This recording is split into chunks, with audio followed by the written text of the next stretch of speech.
अस्सलाम वालेकुम व्यूअर्स, मैं आपका सर मुकेश। तो लास्ट टाइम हमने केमिस्ट्री या जो ना फर्स्ट लेक्चर अपलोड किया था जिसमें हमने केमिस्ट्री के बारे में पढ़ा था और साइंस के बारे में पढ़ा था कि साइंस क्या है और केमिस्ट्री कहाँ से जो ना वो वजूद में आई। उसके बाद आज हम नेक्स्ट लेक्चर पे पढ़ने जा रहे हैं ब्रांचेस ऑफ केमिस्ट्री की कौन कौन सी ब्रांच है और कौन कौन सी है। तो सबसे पहले आगे चलने से पहले मैं दोबारा आपको केमिस्ट्री रिवाइज करा दूं कि लास्ट टाइम हमने केमिस्ट्री में क्या पढ़ा था। तो केमिस्ट्री एक साइंस की ब्रांच है जिसमें हम मैटर की कंपोजिशन, स्ट्रक्चर और प्रॉपर्टीज के बारे में पढ़ते हैं। आज हमारे पास है ब्रांचेस ऑफ केमिस्ट्री की जो है मेन 5 ब्रांचेस होती हैं। इससे तो बहुत है लेकिन मेन जो है वो 5 है।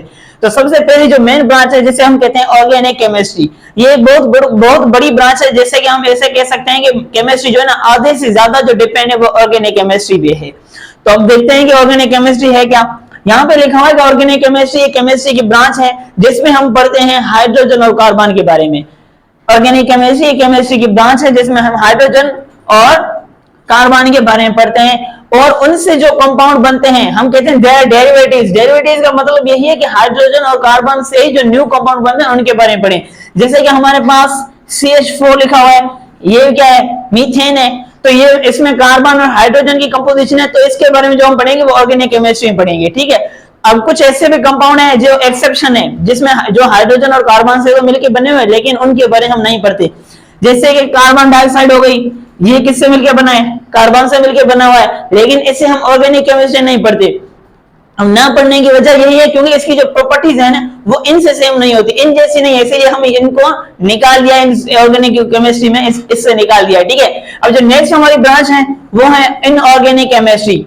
इनऑर्गेनिक केमिस्ट्री भी क्या है? ब्रांच है, केमिस्ट्री की ब्रांच है। इसमें हम पढ़ते हैं स्टडी अबाउट ऑल एलिमेंट, जितने भी हमारे पास पीरियोडिक टेबल में एलिमेंट होते हैं उन सब के बारे में पढ़ें, सिर्फ 2 एलिमेंट को छोड़ के। वो 2 एलिमेंट कौन से हैं? एक हमारे पास हाइड्रोजन है, दूसरा हमारे पास कार्बन है। यानी पीरियोडिक टेबल में जितने भी एलिमेंट हैं सबके बारे में पढ़ें, सिर्फ 2 एलिमेंट को छोड़ के। वो दो एलिमेंट कौन से हैं? एक हाइड्रोजन है, दूसरा कार्बन है। अब नेक्स्ट जो हमारे पास ब्रांच है वो है बायोकेमिस्ट्री। यहाँ पे देखें टर्म 2 यूज हो रहे हैं, एक बायो यूज हो रहा है, दूसरा केमिस्ट्री यूज हो रहा है। इट मींस ये बायो से भी रिलेट करती है और केमिस्ट्री से भी रिलेट करती है। तो हम कहेंगे बायो, यहाँ पे आपको मतलब पता होगा, बायो का मतलब है लाइफ, यानी जो लाइफ से रिलेटेड केमिस्ट्री है उसे हम कहते हैं बायोकेमिस्ट्री। अब बायोकेमिस्ट्री की डेफिनेशन पढ़ते हैं। बायोकेमिस्ट्री की डेफिनेशन है, ये भी ब्रांच है किसकी? केमिस्ट्री की ब्रांच है, जिसमें हम पढ़ते हैं ऑर्गेनिक कंपाउंड के बारे में। ऐसे ऑर्गेनिक कंपाउंड जो कहां पे पाए जाते हैं? लिविंग ऑर्गेनिज्म के अंदर पाए जाते हैं। लिविंग ऑर्गेनिज्म में 2 चीजें आ जाती हैं, कौन कौन सी? एक एनिमल, ये भी लिविंग है, और प्लांट, ये भी लिविंग है। इन दोनों में जितने भी कंपाउंड, ऑर्गेनिक कंपाउंड पाए जाते हैं उनकी स्ट्रक्चर के बारे में पढ़ें, उनकी प्रॉपर्टीज के बारे में पढ़ें और उनकी कंपोजिशन के बारे में पढ़ें, उसे हम कहेंगे बायोकेमिस्ट्री। तो नेक्स्ट ब्रांच हमारे पास है फिजिकल केमिस्ट्री। फिजिकल केमिस्ट्री ये भी एक केमिस्ट्री की ब्रांच है जिसमें हम पढ़ते हैं रिलेशनशिप के बारे में पढ़ते हैं। किसका रिलेशनशिप पढ़ते हैं? Composition and physical properties of matter, यानी मैटर की कंपोजिशन किस चीज से है और उसकी फिजिकल प्रॉपर्टीज क्या है, इनके बारे में पढ़ते हैं। और ये भी पढ़ते हैं कि उनमें चेंजेस कौन कौन सी आती है। ठीक है।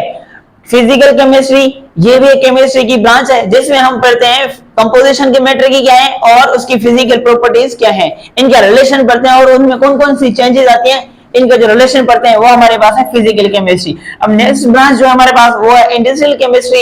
इंडस्ट्रियल केमिस्ट्री जो है ना ये भी एक केमिस्ट्री की ब्रांच है। यहाँ पे मैंने लिखा नहीं लेकिन ये भी क्या है? केमिस्ट्री की ब्रांच है। इनमें भी हम जो है ना पढ़ते हैं किसके बारे में? केमिकल प्रोसेस के बारे में पढ़ते हैं। वो केमिकल प्रोसेस जो हमारे इंडस्ट्री में परफॉर्म हो रहे होते हैं किसी भी चीज को बनाने के लिए। यहाँ पे मैंने एग्जांपल दिया है फर्टिलाइज, गिलास। जैसे हम फर्टिलाइज को बनाते हैं इंडस्ट्री में, गिलास को बनाते हैं, तो हम ये कह सकते हैं ऐसे रिएक्शन जो केमिस्ट्री में हो रहे होते हैं किसी चीज को बनाने के लिए। अब प्लास्टिक ये भी केमिस्ट्री में बनते हैं। ऐसे सारे बहुत जो ना केमिकल प्रोसेस होते हैं, जिससे कि शुगर केन हो गया, ये भी जो ना हमारे पास इंडस्ट्री में रिएक्शन होता है। तो हम कहेंगे ये सारी चीजें जो इंडस्ट्री में हो रही होती है उन्हें हम इंडस्ट्रियल केमिस्ट्री कहेंगे। अब लास्ट जो हमारे पास है वो न्यूक्लियर केमिस्ट्री। न्यूक्लियर केमिस्ट्री जो है रेडियो एक्टिविटीज के बारे में पढ़ते हैं और उनके अंदर कौन कौन सी चीजें हो रही होती हैं, उनकी प्रॉपर्टीज क्या है, उनके बारे में पढ़ें, उसे हम कहते हैं हमारे पास न्यूक्लियर केमिस्ट्री। ये हमारे पास 6 ब्रांचेस हैं मेन केमिस्ट्री की, ये आप याद रखें। तो आज के लेक्चर में हमने यही पढ़ा कि ब्रांचेस केमिस्ट्री की कौन कौन सी हैं और उनमें ना हमने डेफिनेशन सीखी कि कितनी मेन ब्रांचेस हैं और कौन कौन सी है। ठीक है। अब मेन यही ब्रांचेस हैं। वैसे तो बहुत सारी केमिस्ट्री की ब्रांच है, हम जैसे आगे बढ़ते जाएंगे तो बहुत सारी केमिस्ट्री की ब्रांच आती जाएंगी, लेकिन मेन यही है। ठीक है, अब दोबारा मैं रिपीट कर देता हूं। फर्स्ट हमने पढ़ा ऑर्गेनिक केमिस्ट्री। ऑर्गेनिक केमिस्ट्री में सिंपल याद रखो, हाइड्रोजन और कार्बन के बारे में पढ़ा, बाकी जो सारे एलिमेंट है उनके बारे में नहीं पढ़े, सिर्फ हाइड्रोजन और कार्बन के बारे में पढ़े और उनसे जो न्यू कंपाउंड बनते हैं उनके बारे में पढ़े, उन्हें हम कहते हैं ऑर्गेनिक केमिस्ट्री। नेक्स्ट हमने ब्रांच पढ़ी जो वो है इनऑर्गेनिक केमिस्ट्री, जिसमें हम एलिमेंट जो सारे एलिमेंट उन सब के बारे में पढ़ते हैं एक्सेप्ट हाइड्रोजन और कार्बन। कार्बन और हाइड्रोजन के छोड़ के बाकी जितने भी पीरियोडिक टेबल में एलिमेंट है उन सब की स्टडी करते हैं, उन्हें हम कहते हैं इनऑर्गेनिक केमिस्ट्री।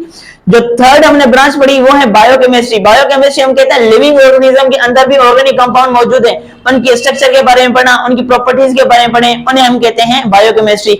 अब बायोकेमिस्ट्री में एक ब्रांच आ जाती है, जैसे कि बायोकेमिस्ट्री में एक एग्जांपल आ जाता है, कार्बोहाइड्रेट हो गया, प्रोटीन हो गया। अब कार्बोहाइड्रेट की किस तरह से जो है कंपोजिशन है या उनकी प्रॉपर्टीज क्या है, तो ये सारा हम बायोकेमिस्ट्री में पढ़े। अब देखें वो जो कंपाउंड है ना कार्बोहाइड्रेट, ये कार्बन और हाइड्रोजन से मिलकर बना हुआ है, लेकिन पाया जा रहा है एनिमल के अंदर या प्लांट के अंदर, तो हम कहेंगे ये किसके अंदर पाया जा रहा है, लिविंग थिंग्स के अंदर पाया जा रहा है। अब लाजिम बात है लिविंग थिंग्स के अंदर केमिकल पाए जा रहे हैं, तो उन्हें भी हम पढ़ेंगे, तो उनको हमने न्यू ब्रांच बनाई जिसका नाम हमने रखा बायोकेमिस्ट्री, यानी लाइफ से भी रिलेटेड है और केमिस्ट्री से भी रिलेटेड है। जो हमने फोर्थ पॉइंट जो है केमिस्ट्री की ब्रांच पढ़ी वो है फिजिकल केमिस्ट्री। फिजिकल केमिस्ट्री में हमने रिलेशन पढ़ा, मैटर की कंपोजिशन क्या है, एक तो हमने मैटर की कंपोजिशन पढ़ी, फिजिकल प्रॉपर्टीज पढ़ी, और दूसरी कंपोजिशन, इन दोनों का रिलेशन और इन दोनों में चेंजेस क्या आते हैं, मैटर में चेंजेस कौन कौन सी आती हैं, उन्हें हम कहते हैं फिजिकल केमिस्ट्री। और उसके बाद फिफ्थ जो है हमारे पास इंडस्ट्रियल केमिस्ट्री।